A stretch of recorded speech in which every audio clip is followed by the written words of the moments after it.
Jane and Claire were the best of friends. They hadn't known each other for terribly long, but their friendship had grown quickly.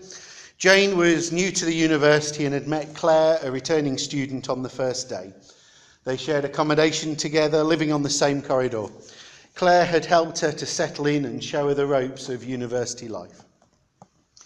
Claire's practical help had been invaluable to Jane as she'd tried to navigate that new and unfamiliar world. How to understand your timetable and schedule tutorials, how to find lecture halls and get between them quickly, how to submit essays and assignments. But it was in the less academic arena that Claire's help had been most useful to Jane. Claire, you see, was charismatic and wildly popular and already had a large, strong group of friends. And Jane was invited into that group and made to feel welcome.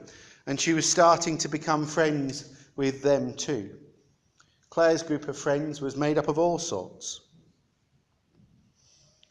They had different subjects that they studied, different hobbies, different interests, different personalities. Some were quiet, some were loud, some loved to go out to parties, others loved to stay in.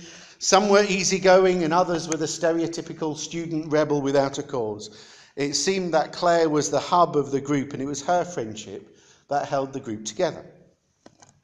As the term progressed and the newness and excitement of living with folk her own age and without parental rules began to give way to the realization that she needed to work, Jane began to feel a little homesick.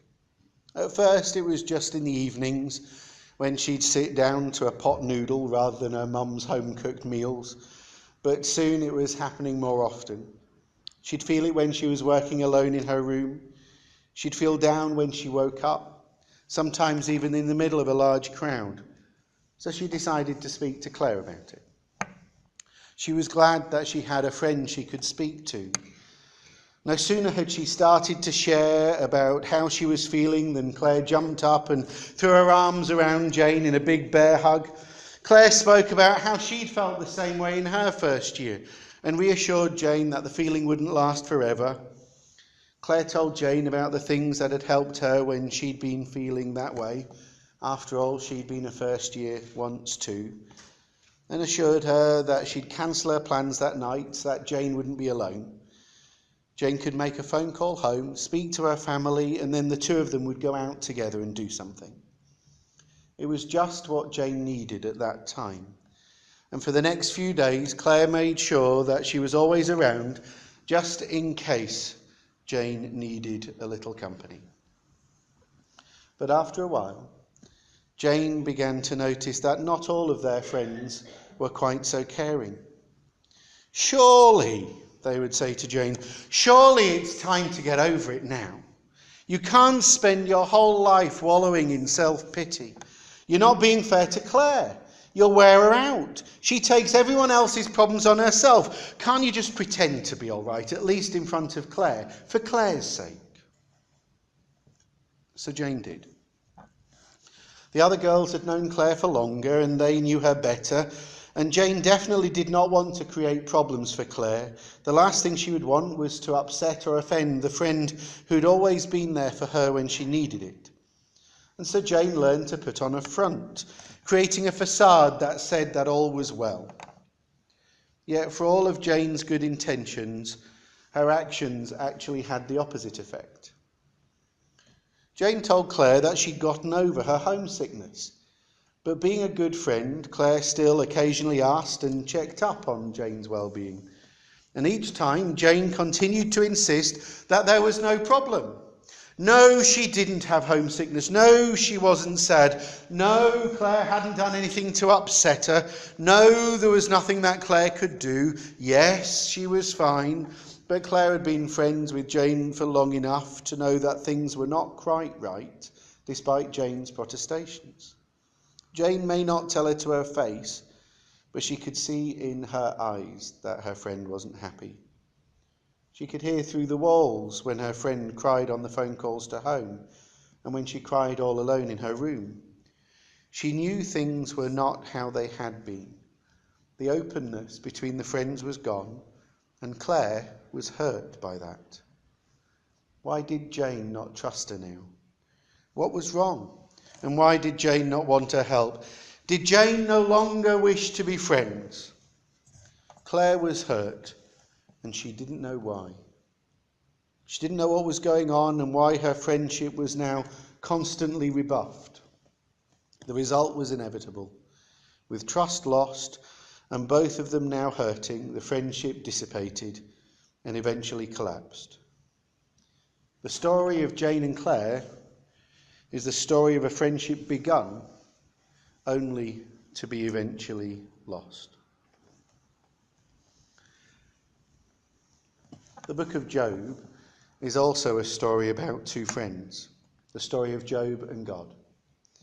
Right at the beginning of their book, we start to understand something of their friendship. When God introduces Job to the assembled heavenly court, he calls him my friend, Job. And we found out that all the blessings for which Job was thankful come as a direct result of that friendship.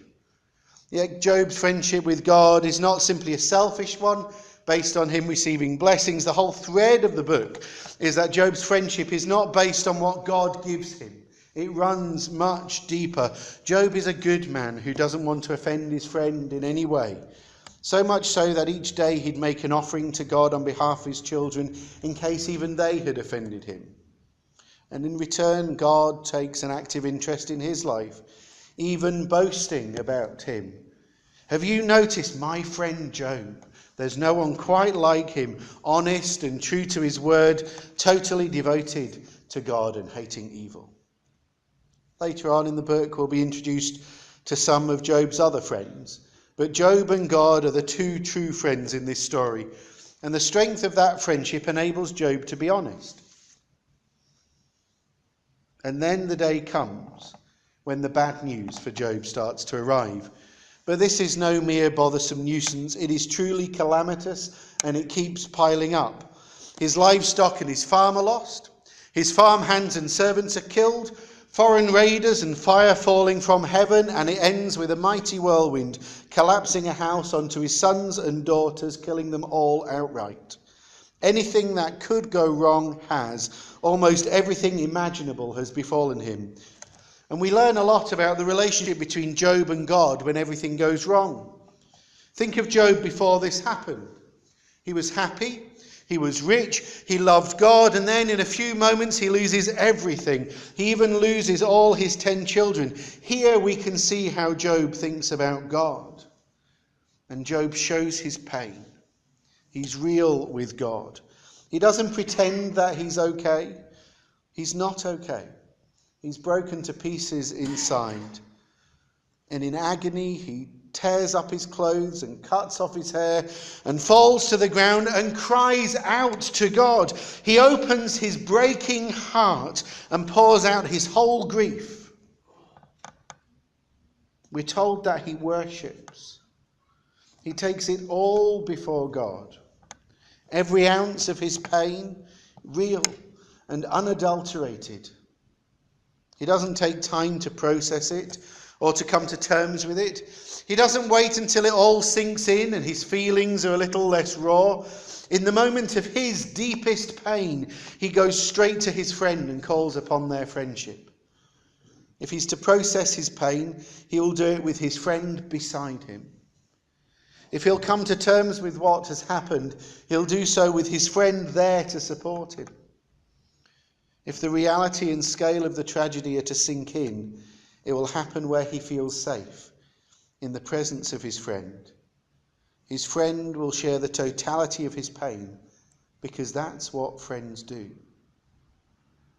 Some Christians, however, seem to treat God less like a friend and more like an omnipotent headmaster, someone towards whom you need to retain respect and refrain from familiarity, in front of whom you need to keep your upper lip stiff. And they expect others to do the same too.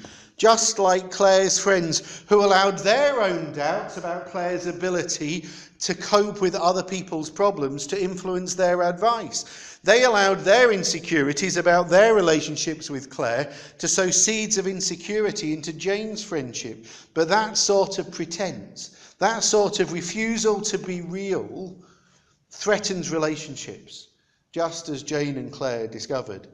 A lack of honesty threatens relationships and erodes trust. Imagine how the Bible story might have been different if Job, like Jane, had started to hold himself back and censor his own thoughts and feelings when speaking to God. It would have been, just as with Jane and Claire, the beginning of the end of the friendship.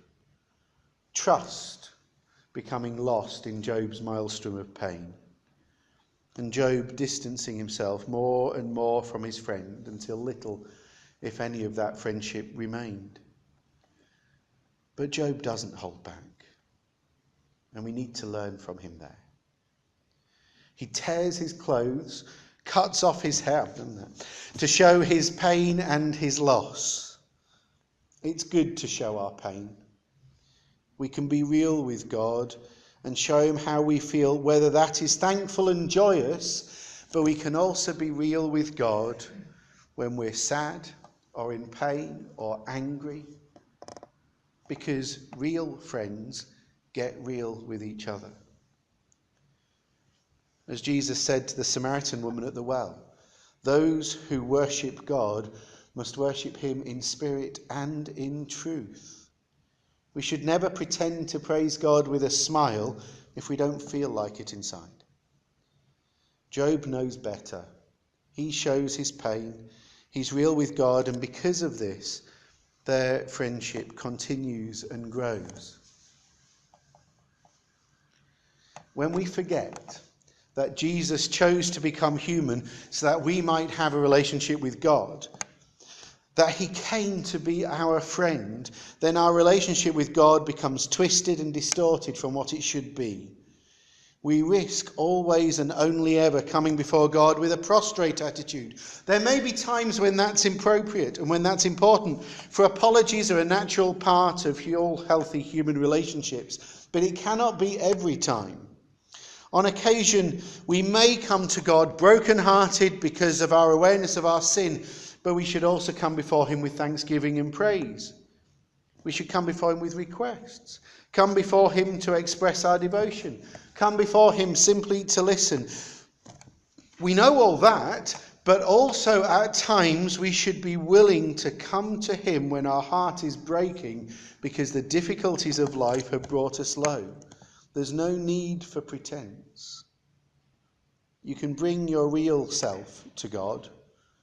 Your real mess, your real emotions, your real questions, your real doubts, all you can bring before him in sincerity and in raw truth. Don't you think he already knows? He knows and still loves you. He knows and he wants you to trust him enough to tell him the whole truth about what you're feeling. To bring truth, reality, into your friendship with him. Let him have it all. The good and the bad and the downright ugly. Whatever it is you're thinking and feeling, you won't be struck by lightning. It must be a source, I think, of great grief to God that there are so many Christians today who may have been Christians for 20, 30 or 40 or more years, but who haven't progressed spiritually because they've not learned this fundamental lesson of being honest. We can't progress if there's hypocrisy in our life. Authenticity is a vital component for any healthy relationship. We know ourselves. When we sense that someone is secretive or insincere, our trust and intimacy are eroded. Authenticity and realness, on the other hand, builds confidence in a relationship, since it prompts and promotes understanding, trust and empathy. God created us in the beginning for authentic relationships, and that includes an authentic, real relationship with him. Since we're created in the image and likeness of God, we're designed to enjoy genuine fellowship with him. We can't grow unless we eliminate pretense and allow ourselves to be real with God. It's best to be open with the one who made us, to allow him to comfort us, teach us, and change our perspective. Are you willing to take that risk? Will you fall at the feet of Jesus and open up your life and tell him the whole truth of how you're thinking and feeling, and then let him love you back to fullness of life in all abundance. That is your friend he wants you to have.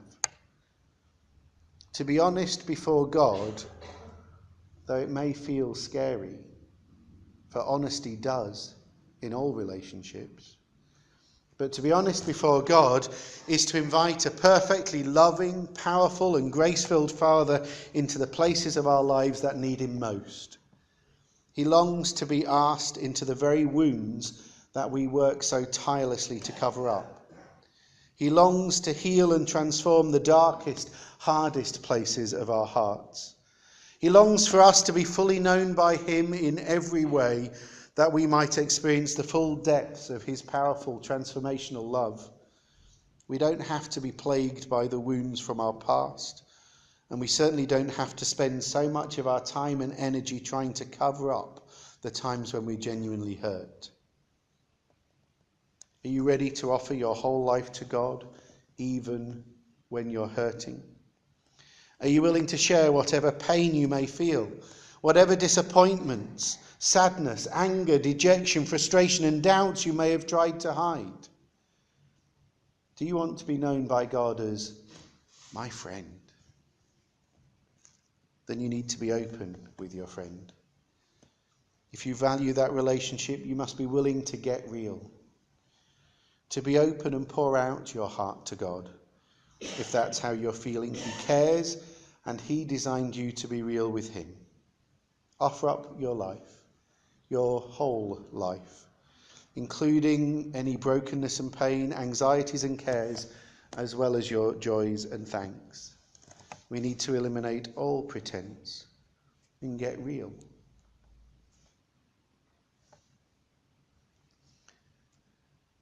There's a lovely song that